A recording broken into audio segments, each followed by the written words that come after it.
Jésus-Christ, mon frère, ma soeur, il n'a jamais oublié ton Dieu. Hein? Ton Dieu, c'est toujours l'éternel Dieu. Ton Dieu, c'est le Seigneur Jésus-Christ. Dieu ne t'a jamais oublié, mon frère. Dieu ne t'a jamais abandonné, mon frère. Dieu ne t'a jamais abandonné, ma soeur. Vous savez pourquoi? Parce que je suis, comme je vous disais, je suis sur cette terre, c'est juste une passage sur cette terre. Parce que je suis l'ambassade de Dieu sur cette terre, pour qu'il porte une bonne parole pour les gens qui sont malades, pour qu'il porte une bonne fruit. Pour, comme je disais, je suis pressé pour qu'il porte la petite graine, j'ai planté la petite dans le monde entier. C'est pas simplement en France. On commence par les Français, on commence par notre pays où j'ai vécu. Je suis français et je suis fier, comme je vous disais. Faites attention, mes frères. À ce moment, il y a beaucoup de frères et sœurs qui m'interrogent. Pasteur, quand est la fin du monde? Il faut ignorer ça, mes frères, comme je vous dis. Il faut ignorer la fin du monde. L'homme y croit parce qu'il sait tout et pourtant il ne sait rien.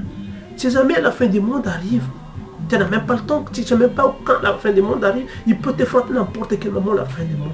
Tu ne sais même pas, chaque jour suffit sa peine. Vivrez-vous aujourd'hui et aujourd'hui. Il ne faut pas ça pas lendemain. Et pourtant le Seigneur il t'aime. Jésus il t'aime. Il tend ta main, il tend tes mains, il vient après toi. Tend tes mains, que vient vers toi. Le Seigneur Jésus te frappe la porte vers toi, ouvre-le, il ne faut pas le fermer. Mes frères et sœurs, Dieu est bon, Jésus est bon, parce que Jésus il t'aime. Jésus il t'aime, parce que comme je disais, j'ai déjà rendu ce témoignage, mes frères et sœurs. Comme je dis, je vous répète, ce n'est même pas une semaine ou 2 semaines que j'ai rendu ce témoignage, mes frères. Comme je vous dis, je n'ai jamais eu l'amour d'un père, de l'amour d'un mère. Et le Seigneur, il me tend les mains, je les saisis, et je viens retourner auprès de l'Éternel Dieu, tout-puissant, de toute mon âme. C'est mon Père, c'est lui qui m'a créé. Ce n'est pas le Père, oui, Dieu qui l'a donné. Ce n'est pas mon Père ni ma mère. Ça, simplement, c'est le directeur. Dieu nous a demandé de l'élever, que nous a élevés. Comme mes enfants, ce n'est pas mes enfants, c'est les enfants de Dieu. C'est Dieu qui a donné les enfants. Et nous, on est sur cette terre, simplement à représenter Dieu pour donner éducation à les générations futures. Vos enfants, ce n'est pas vos enfants, mes frères, c'est les enfants de Dieu. Même ils ressemblent à vous. Nous, on n'est pas les enfants de notre parent. On n'est pas les enfants de notre père. On n'est pas les enfants de nos descendants. Simplement, on est une passage sur cette terre. On est règle de passage sur terre. Après cette vie, j'ai répété chaque fois, mes frères, on a une vie après la mort. Il y a beaucoup qui s'envoient et il y en a qui est né. C'est comme ça la vie, on ne peut rien faire. Il ne faut pas avoir peur de la mort, mes frères. Il ne faut pas avoir peur. Même vous êtes, comme je dis, la vie, tant que tu as le souffle de vie, c'est le plus important. Il faut avoir une souffle de vie, il faut avoir une bonne santé. Tourne-toi vers Jésus-Christ, te tourne vers les marabouts. Oui, pasteur, parce que les marabouts me font ça. Les marabouts, mes frères. Je suis contre les marabouts, mes frères. Parce que les marabouts, il y en a qui ils abusent, mes frères et sœurs. Il ne faut pas tourner vers eux, mes frères et sœurs. Parce que Dieu, il t'aime. Dieu, il t'aime. Il est le sommet de la vérité, et le sommet de la vie, et le sommet de l'amour pur, comme je vous répétais. Vous avez regardé, je suis le prof devant vous, mes frères et sœurs. Je suis devant vous. Je vous le rendais des témoignages. Celle-ci, c'est un témoignage que vous le rendez. Personne ici, mes frères et sœurs. Mon frère, il est mort en 2008-2007. Parce que vous savez pourquoi? Donc les parents, ils parlent aux enfants. Donc les parents, ils parlent aux enfants. Les enfants, ils n'écoutent pas. 80% de ça se passe aussi dans ce pays, simplement, ce n'est pas en Afrique. Celle-ci, c'est une histoire vraie, donc ça se passe au niveau de mon frère. Ses amis, mon frère, il peut écouter un peu comment est mon père.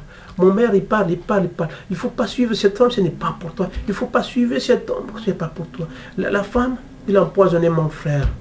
Et aujourd'hui, mon frère, il est où? Il est 6 pieds sur terre. Vous savez pourquoi? Parce que moi, j'ai écouté mes parents. Donc mon père, il parle.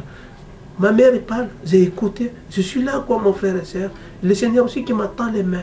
Même ils sont toujours, mais pour mon père, ma mère, ils sont vivants.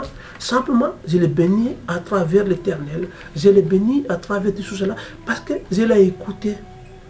Ils sont là parce que nous enseignons. Ils sont là pour nous enseigner, nous dire parce qu'ils ont vu le monde avant nous. Il a vu plus pur que nous avant nous. Nous, en 2009, la vie, c'est pas compliqué que ça, mes frères et sœurs. C'est pour ça, aujourd'hui, mon tour, je suis père de famille, une pasteur d'une église universelle, ressemble pour le nom de Jésus-Christ, et je suis le président de l'association d'Amour et Joie. Je dis à mes enfants, attention à les gens qui ne te suivent pas le bon chemin, qui ne te suivent pas ni à gauche ni à droite. Tourne-toi simplement vers l'Éternel. Quoi est-ce que me fait mon fils? Il va à l'église le samedi et le dimanche. Ma fille aînée, il court pour l'église. Il court pour l'église Et pourtant, ma fille est née, elle a 19 ans. Et les générations de 19 ans aujourd'hui, ils préfèrent aller faire la fête en boîte de nuit.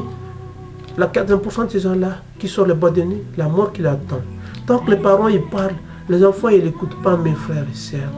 Pourtant, Dieu il a donné des parents quand même à ses enfants. Et pour donner la sagesse, tout ce que tu fais, c'est pas une raison donc les parents ils parlent parce que c'est nos gardiens, nos parents. Ils savent la vie. Et c'est le Seigneur qui les met des choses dans les cœurs. Il faut enseigner vos enfants. Il ne faut pas faire ça à vos enfants, mes frères. Faites attention à votre vie, façon que vivent mes frères et sœurs. C'est que la vie, c'est compliqué. Et vous, mes frères,